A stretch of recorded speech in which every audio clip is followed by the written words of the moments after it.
Assalamualaikum bosku, welcome to my channel. Sebelum menonton jangan lupa subscribe, nyalakan dulu loncengnya, dan jangan lupa like dan komen. Dan jangan lupa ambil posisi rebahan kalian. Untuk kalian selamat menyaksikan. Ye Chen dengan jelas melihat ekspresi ketakutan Sue Tong murid darah. Tapi Ye Chen tidak menunjukkan belas kasihan sedikit pun, gerakan tusukan, dan keraguan sedikit pun. Dengan darah berceceran, kepala murid darah langsung terpotong.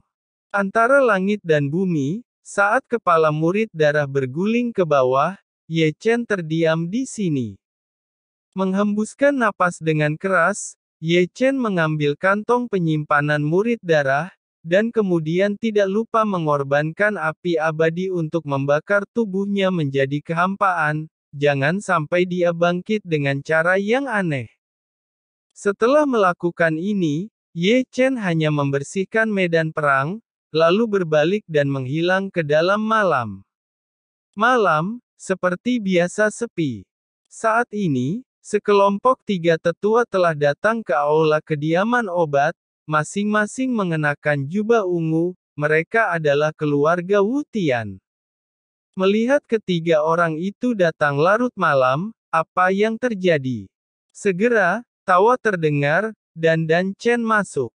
Teman Dan Chen, diganggu larut malam, mohon maafkan kami.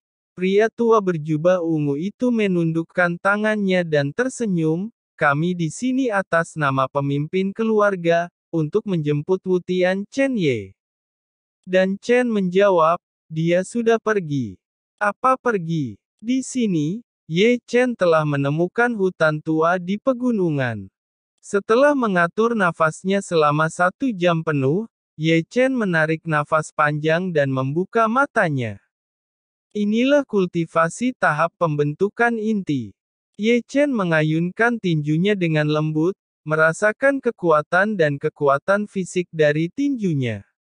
Ye Chen tidak bisa menahan senyum, kekuatan yang sangat besar yang membuatnya bersukacita. Meregangkan pinggangnya yang malas, Ye Chen memanggil Zixuan. Zixuan, seperti biasa, tidak memiliki emosi manusia, berdiri seperti tiang kayu di tempat yang sama, dengan tatapan kusam dan mata kosong. Meskipun itu adalah boneka, Ye Chen ingat dengan jelas bahwa itu adalah bonekanya, yang telah memotong 2 penyihir darah. Selain itu, setelah mengalami penempaan petaka surgawi, Zixuan menjadi lebih luar biasa, tubuh fisiknya lebih kuat dari sebelumnya. Jauh lebih lentur, dan ada petir di permukaan. Itu benar. Ye Chen menyeringai, merasa semakin luar biasa tentang dirinya sendiri. Ye Chen memanggil api abadi dan petir hitam. Segera, api abadi dan petir hitam berubah menjadi bentuk manusia. Api keemasan menyala dengan cahaya keemasan, dan petir diselimuti kegelapan. Saat ini, suara guntur, kilat, tusukan, dan robekan masih terdengar. Selain itu, setelah mengalami penempaan petaka guntur, Ye Chen jelas merasa bahwa api abadi dan petir hitam menjadi lebih kuat, terutama petir hitam, yang merupakan bagian dari petaka guntur surgawi, menyerap kekuatan guntur, dan menjadi lebih sombong. Sangat bagus. Ye Chen menepuk tubuh pundak api abadi dan petir hitam. Keesokan harinya, aku akan mengajarimu cara melakukan misteri. Meskipun api abadi dan petir hitam tidak dapat berbicara, mereka dapat memahami arti kata-kata Ye Chen dan mendengar pujian Ye Chen. Mereka berdua tersenyum dan berubah menjadi api abadi petir hitam dan memasuki tubuh Ye Chen. Pada akhirnya, Ye Chen mengarahkan pandangannya pada alam sadar. Di lautan roh, jiwa naga dan Zu melayang di sana. Tubuh naga besar itu penuh dengan bekas luka, dan ada bekas luka yang ditinggalkan oleh guntur dan bekas luka yang dibuat oleh murid darah. Namun, itu bermetamorfosis, tubuh naga yang terluka perlahan sembuh, dan guntur serta kilat merobek lukanya. Tampaknya terlahir kembali. Menarik pandangannya dari jiwa naga dan Zhu, Ye Chen membalikkan tangannya dan mengeluarkan pedang naga. Begitu pedang naga dicabut, Ye Chen mendengar pedang naga bergetar terus-menerus, dan ada pedang yang mendominasi. Itu tidak sesederhana permukaannya. Meskipun itu adalah pisau yang patah, itu sangat berat. Sayang, sungguh sayang. Ye Chen menyeringai, tidak lupa menyeka pisau naga dengan lengan bajunya. Ye Chen mengeluarkan tas penyimpanan suetong, lalu melirik ke dalam. Saya harus mengatakan bahwa tas penyimpanan murid darah benar-benar bersinar. Seharusnya ada banyak hal, seperti roh, cairan, roh, pil, dan buah. Selain itu, ada beberapa resep pil. Hari ini menang banyak. Ye Chen menyeringai, membalikkan tangannya untuk mengambil tas penyimpanan murid darah, tetapi hatinya sedikit takut. Jika bukan karena saat kritis, Ye Chen memaksa menerobos kultivasi, yang menyebabkan petaka guntur jika tidak, mungkin akan mati di tangan murid darah. Jika aku tidak mati, akan ada berkah. Ye Chen menyeringai. Begitu Ye Chen berbicara, terganggu oleh raungan yang menakutkan. Ledakan. Bang. Kemudian, raungan terdengar terus-menerus, mendengarkan suara yang datang dari kejauhan, dan semakin dekat.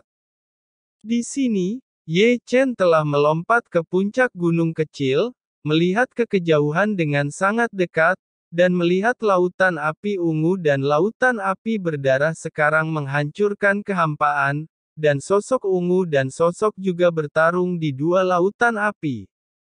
Segera, matanya bersinar, Penatua Sufu, dia juga melarikan diri dari celah di angkasa. Tapi setelah dipikir-pikir, Ye Chen tidak terlalu terkejut, bahkan murid darah bisa lolos, apalagi Sufu. Adapun pria brengsek yang bertarung melawan Sufu, tidak perlu dikatakan bahwa dia adalah tetua darah. Saat Ye Chen menonton, kemarahan Sufu terdengar ke seluruh dunia. Dia benar-benar marah, darahnya membara, pada dasarnya cara menyerang, tanpa pertahanan apapun. Ini seperti orang gila, kecuali serangan. Tetua darah berkata, yang membunuh muridmu adalah muridku, ayo lawan aku. Meskipun kekuatannya sebanding dengan Sufu, Sufu memperbesar hidupnya, dan dia takut untuk bertarung dengan Sufu. Sufu hanya memiliki kekuatan magis yang luar biasa. Matanya sudah merah darah, dan serangannya tidak terbatas. Aku terlalu malas untuk menjadi gila denganmu. Tetua darah itu, melarikan diri saat berperang. Ledakan. Ledakan. Bang. Dalam kehampaan, suara gemuruh berlanjut menembus langit dan gunung-gunung runtuh satu demi satu. Ye Chen bergumam, Penatua Sufu pasti mengira aku sudah mati. Ye Chen memandang Sufu yang sedang bertarung di langit. Ye Chen tidak bisa membantu, tetapi setelah mendengar kata-kata kemarahan Sufu akan yang terjadi pada Ye Chen, hatinya masih hangat. Sufu mungkin mengira Ye Chen sudah mati. Baru setelah itu Sufu kehilangan akal sehatnya, dan Sufu harus membunuh tetua darah itu. Tidak, aku harus membantu. Ye Chen tidak menginginkan hal lain untuk sementara waktu dan segera melompat dari puncak gunung dan bersembunyi di aliran gunung. Di kejauhan, Sufu dan tetua darah telah bertarung dalam kehampaan ini. Saya harus mengatakan bahwa pertarungan berdarah antara keduanya sangat sengit. Di satu sisi, tetua darah itu menumpahkan rambut, berlumuran darah, dan menderita banyak luka, terutama di tulang belakang. Di satu sisi, Sufu tidak bisa lebih baik. Ada lubang darah yang sensasional di dadanya, dan ada bekas luka dan darah yang tak terhitung jumlahnya. Apakah kamu benar-benar ingin mati? Geram tetua darah. Entah kamu mati, atau aku mati. Sufu sangat marah sehingga dia menyapu lautan api ungu, jatuh ke arah tetua darah. Bertarunglah kalau begitu. Tetua darah meraung lagi, melambaikan lengan bajunya, menyeret lautan darah dan api, dan menyerbu ke arah Sufu. Ledakan. Lautan api ungu dan lautan api darah segera bertabrakan, mengeluarkan raungan yang menakutkan, sehingga kehampaan terbagi menjadi dunia ungu dan merah darah. Keduanya bertarung satu sama lain, dan tidak ada yang mau jatuh ke dalam angin. Saat ini, siapapun yang lemah, akan ditelan oleh nyala api yang dipegang pihak lain. Keduanya mati-matian terbakar dengan esensi dan darah. Ini anugerah. Ye Chen segera muncul. Segera, Ye Chen memanggil api abadi, digantung di tangan kiri, memanggil guntur, digantung di tangan kanan. Kemudian, api abadi dan petir hitam mengubah wujud mereka. Api abadi menjadi busur api, dan petir hitam menyatu menjadi petir. Ye Chen siap memanah, mengarahkan pada tetua darah. Apinya menggelegar, dan itu sekejap. Dengan bisikan samar di hati Ye Chen melepaskan tali panah. Tiba-tiba, panah langsung menuju ke langit, menembus kehampaan, dan ruang itu terdistorsi. Merasakan rasa dingin yang mendalam di belakangnya, tetua darah yang masih menghadapi Sufu tidak bisa menahan diri untuk tidak menundukkan kepalanya. Saat dia melihat panah petir yang menembaki dia, ekspresinya tiba-tiba berubah.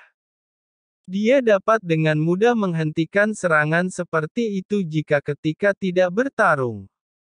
Tetapi pada saat ini, ketika dia bertarung dengan Sufu, keduanya acuh tak acuh, dan tidak ada yang bisa membantu tetapi menjaga keseimbangan tertentu.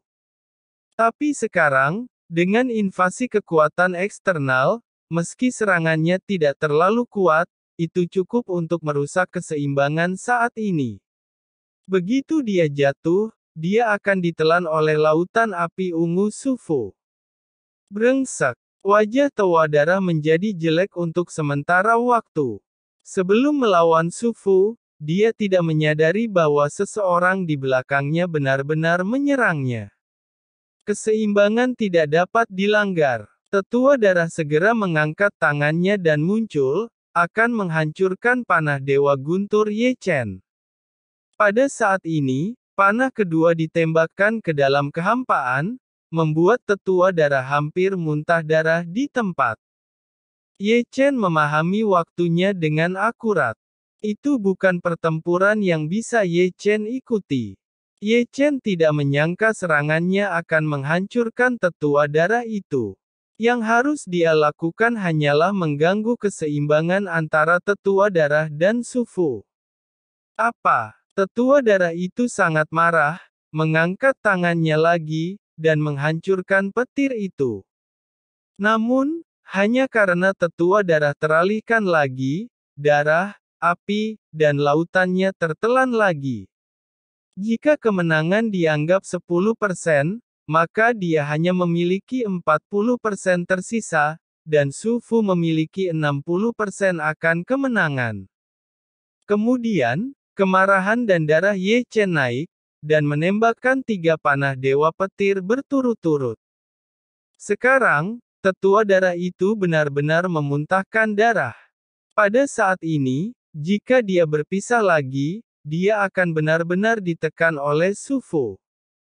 Dengan mengingat hal ini, tetua darah itu mengatupkan giginya dan hanya bisa membiarkan ketiga anak panah Dewa Guntur menembak. Di tempat, tubuh tetua darah ditembakkan oleh 3 anak panah Dewa Petir, dan darah yang mengalir sangat indah. Di sini, Sufu juga melihat petunjuknya, seseorang diam-diam membantunya. Namun, Sufu tidak melihat ke bawah karena Sufu tidak bisa mendapatkan gangguan sedikit pun. Yang harus Sufu lakukan hanyalah menyingkirkan tetua darah. Di bawah, Ye Chen menarik busur dan anak panahnya lagi, mengarah ke kepala tetua darah, dan mencibir, "Kali ini, kamu akan berhenti." Saat Ye Chen melepaskan tali panahnya, panah Dewa Petir yang gelap melesat ke dalam kehampaan lagi, dan targetnya adalah kepala tetua darah. Sialan! Tetua darah itu mengertakkan gigi, dan wajahnya kurus kering. Kali ini, dia harus berhenti. Jika kepalanya ditembak, dia akan terbunuh di tempat. Setelah menimbang bola balik, dia masih menembaknya dengan telapak tangan yang cepat, menghancurkan panah Dewa Petir Ye Chen, tetapi karena ini, darah dan lautan apinya ditelan oleh lautan api ungu Sufu, yaitu 70%. Saat ini, dia tidak bisa lagi berbalik, karena peluang menang, Sufu telah menempati 70%.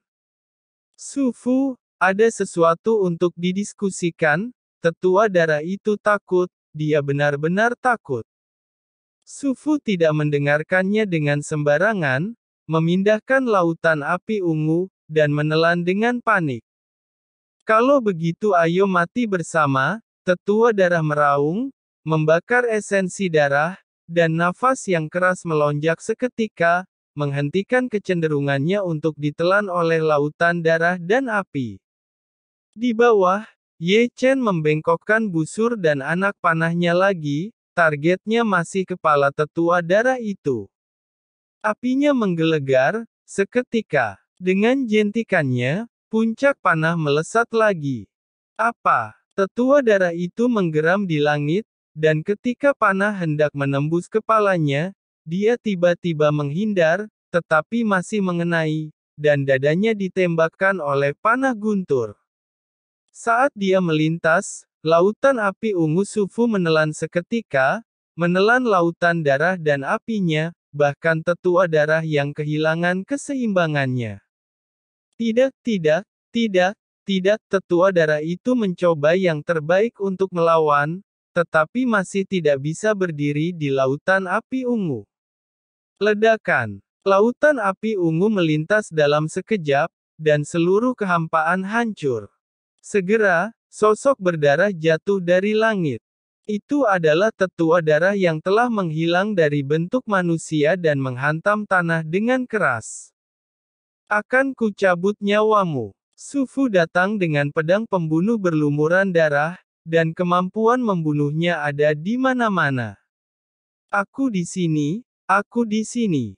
Kali ini, Ye Chen melompat keluar, membawa pedang, dan berlari. Kamu Chen." Sufu tertegun dan tiba-tiba ragu-ragu, apakah kamu masih hidup? "Mana bisa aku mati dengan mudah?" Ye Chen menggelengkan rambutnya dengan cerdas. Sufu tidak pernah mengira bahwa Ye Chen masih hidup, dan yang membantu pertempuran dengan panah, tidak berharap bahwa itu Ye Chen, tetapi Sufu mengira dia sudah mati. "Ye Chen, tidak, itu tidak mungkin." Tetua darah yang jatuh ke tanah itu lemah, matanya menatap Ye Chen dengan ekspresi tidak percaya. "Tidak ada yang tak mungkin." Ye Chen mencibir. "Murid darah secara tidak sengaja dihancurkan olehku, oh tidak, dan dia adalah Dan Gui." Dan Gui. Sufu di samping mengubah penampilannya lagi. "Tidak mungkin, aku melihat sendiri Dan Gui mati di depan mataku kala itu, bagaimana dia bisa hidup?" Ye Chen menjelaskan, "Ketika di kota alkemis aku melihat Suetong untuk pertama kali, dia menunjukkan kepadaku aura membunuh, dan aku selalu punya perasaan akrab dengannya. Aku tidak tahu sampai aku bertarung, bahwa dia benar-benar Dan Gui si alkemis darah. Apa ada hal seperti itu?" Sufu menarik napas dalam-dalam, dan sedikit takut. Jika itu Da Gui, maka Ye Chen masih hidup, itu adalah keajaiban dalam keajaiban. Bagaimana anak ini bertahan? Untuk sesaat, mata Sufu tertuju pada tubuh Ye Chen. Dia bisa membayangkan bahwa Ye Chen pasti mengalami pertempuran sengit untuk bertahan hidup. Ye Chen tidak memperhatikan perubahan di mata Su Fu. Su Fu telah menikam kepala tetua darah. Mengingat peristiwa aneh kebangkitan dan Gui sebelumnya, Ye Chen hanya mengorbankan api peri dan membakar tubuh tetua darah menjadi kehampaan, jadi Ye Chen hanya mengambil tas penyimpanan tetua darah di satu tangan. Tetua Su Fu, kita bagi harta yang diambil, Ye Chen menyeringai, memegang tas penyimpanan. Ini semua untukmu. Su Fu tersenyum, lalu merentangkan telapak tangannya, dan nyala api ungu melayang di telapak tangannya. Hah! Hu telah menjadi api sejati. Ye Chen tertegun, bukankah itu api yang sebelumnya? Su Fu berkata, aku menelan api darah, dan api bumiku secara alami meningkat menjadi api sejati. Su Fu tersenyum sangat riang, tapi ini bagus.